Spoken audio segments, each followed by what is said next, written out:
department head just spent willy-nilly wherever they wanted, and it was an accounting nightmare. And so we've gotten away from that, we've done it right, and I want to make sure we still do that. So I don't want to see you go into the election and have all these line items in red. I do encourage, like everybody wants, you to use alternative sources of revenue if you can.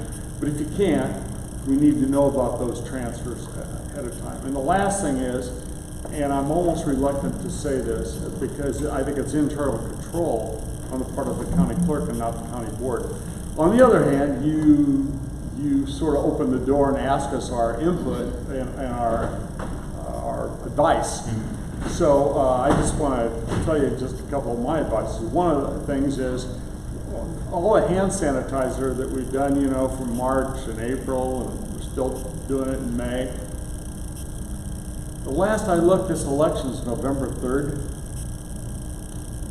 I hope to hell we're a lot farther along the road of healing this virus than we are today, and we don't need all that stuff. So that's one of those ones I'd like you to put off. And then the last thing I want to say is on the same subject of supplies. You asked, I think you said you want to buy 50% of the ballots or whatever, or 100% of the ballots. What? And that decision needs to be made during the next month. Yeah, and it needs to be made soon. But rather than half, which means you could end up short, or all, which means we have a huge waste. What was the experience of the places you benchmarked? What percent were they using?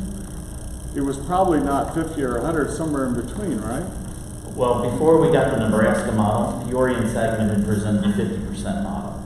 That was the first model that everybody... What about Nebraska? Nebraska was the results of the Nebraska primary, the first time we had, during this pandemic, an election that we could look at, and it was 98% done. 98? Yeah, for the first time ever. So it's not like they have a track history of it either.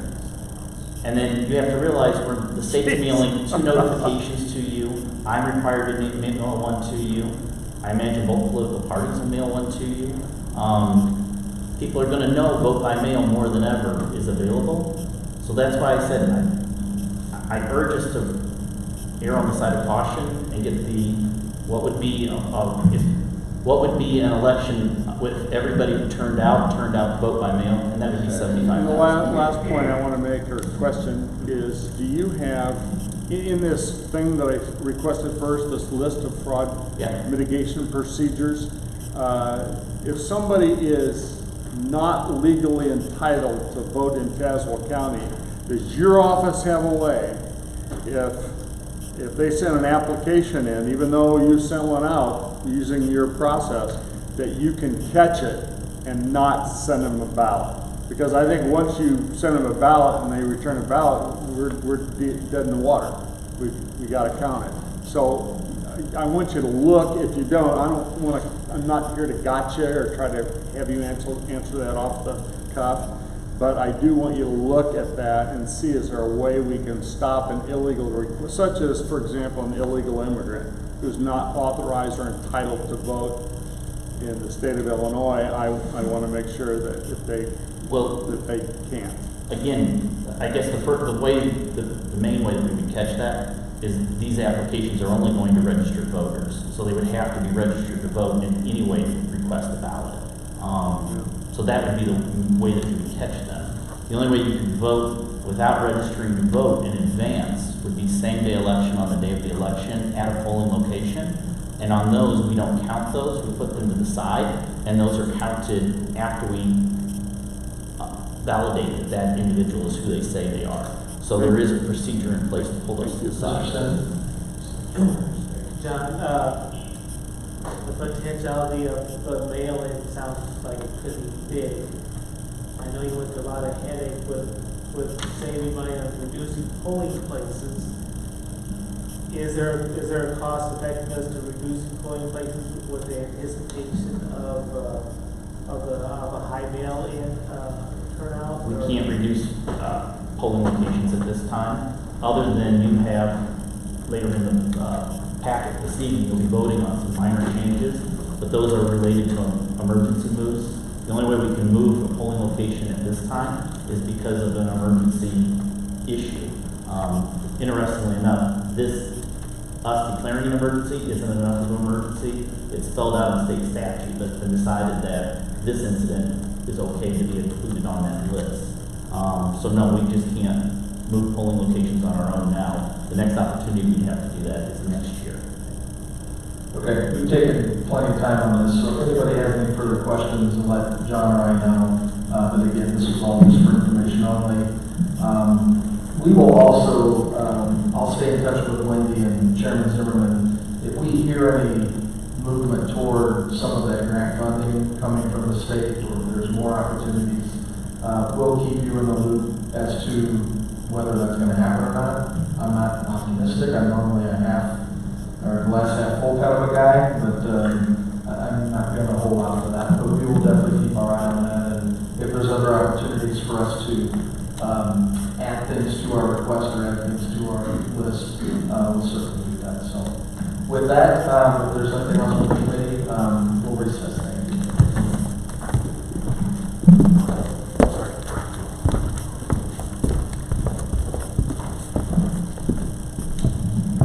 All right, that brings us down to our consent agenda. Items 19 and 20 are automatically pulled. Anything, Carol? 22 will be pulled. Anything else?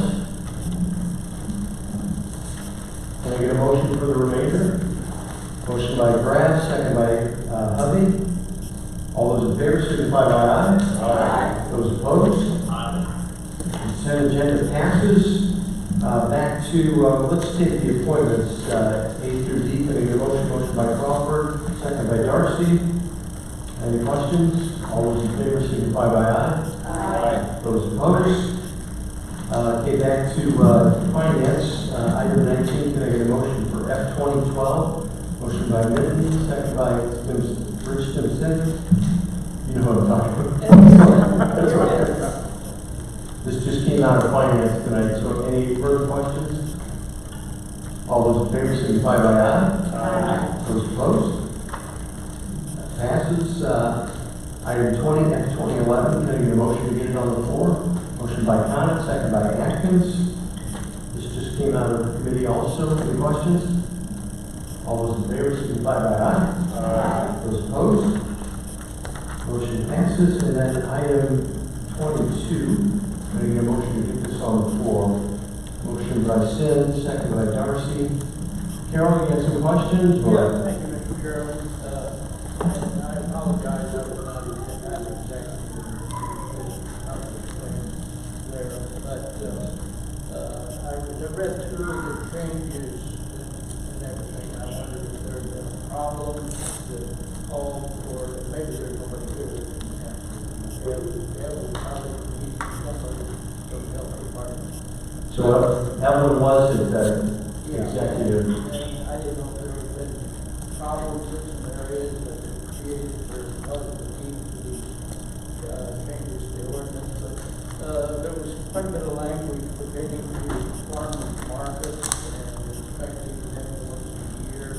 And I just wondered what that all about and whether that include, I don't know, like a lot of the subdivisions, people have their gardens and maybe a couple times a year they run into themselves and have them available themselves to their neighbors and that and go for a different inspection of each farmer's market once a year. But, you know, that, a lot of times that's on Saturdays and weekends.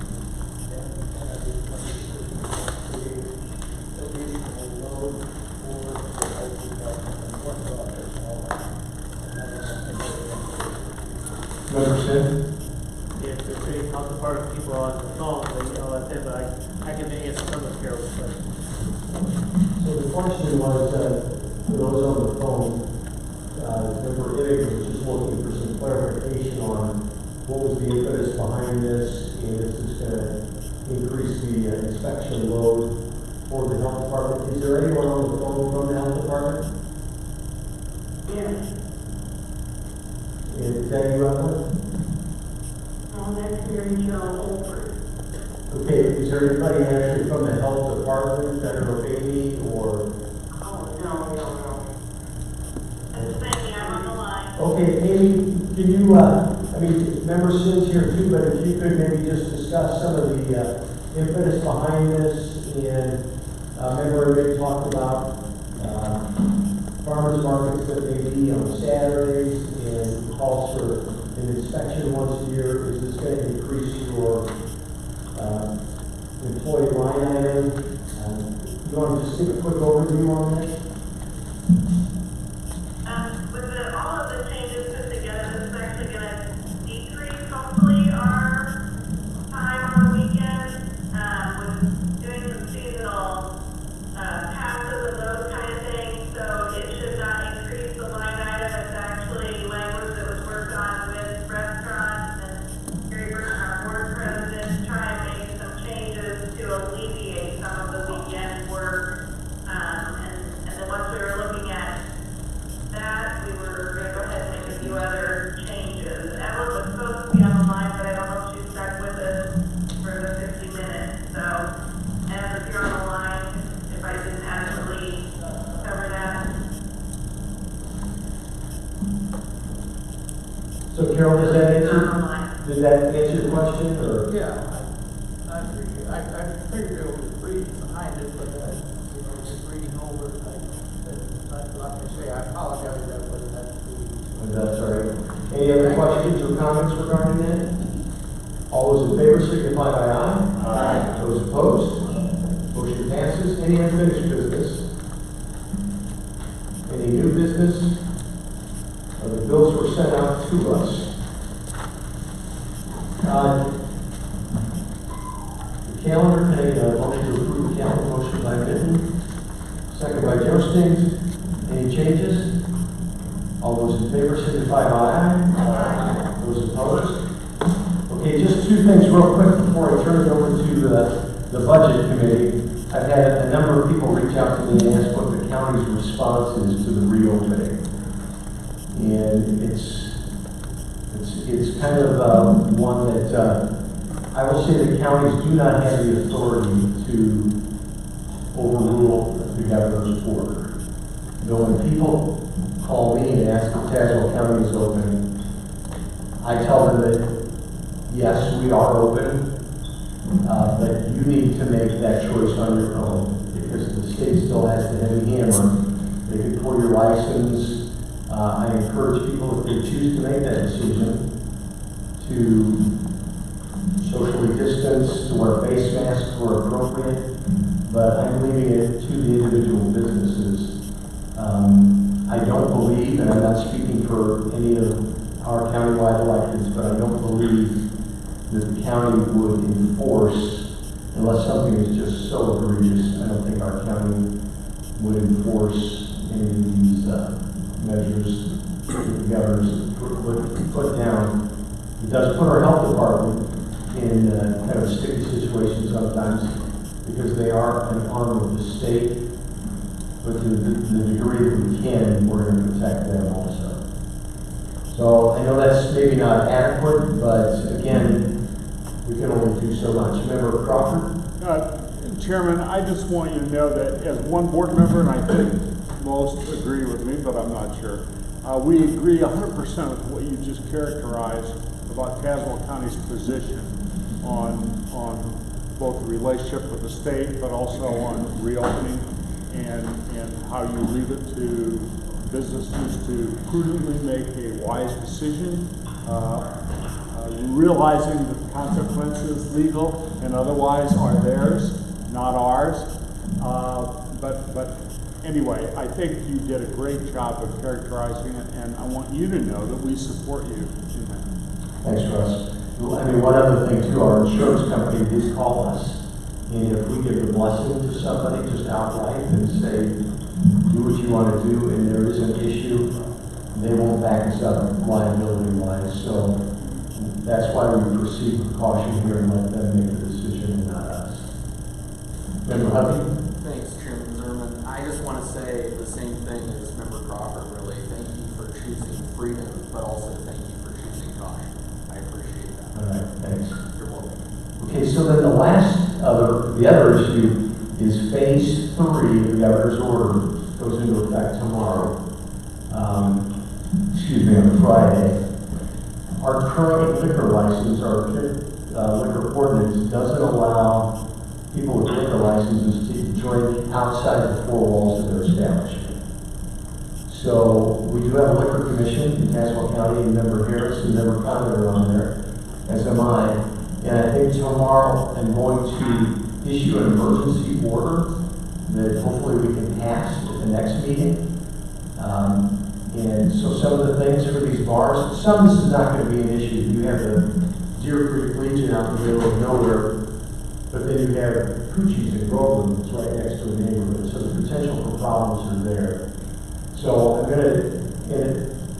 gonna put this out tomorrow, but I want your input, if you have some input. But some of the things is they can use the restroom and the hand washing facilities inside the bar, but they can't congregate in there. There's no live music. They can use recorded music until 10 o'clock as long as there's no complaints. Fire extinguishers need to be available. They can't block the handicap parking space. They can use a tent, but it can't have sides. Then all activity must be within a defined border or space, so they can use ropes or potted plants. All the activity needs to take place in there. And then we'll just do this initial one until the next board meeting. But again, I'm not putting this out until tomorrow, so if people have other input or other restrictions or things that they think we should add, please let me know. I talked with my colleague and the sheriff also, and I think they're comfortable with what we're doing. And if we have problems, then we'll just address them as they come. So, any questions on that? Okay. If not, then we are. Yes. Oh yeah. So also Monday we are opening the McKenzie building. Right now it's just restricted to those who have appointments. So we'll be taking temperature checks for the next 30 days. That door between the courthouse and the McKenzie building will stay locked. So you have to come in the front door, get your temperature checked. And really you're only allowed in there if you're doing county business. So somebody that's just looking to get out of the rain, we can't do that. I think this week we turned away our first person that came to the table and had a temperature of 100 degrees or better. So we're being cautious, but Monday will be open. So all right, okay. So we are recessed to the budget committee.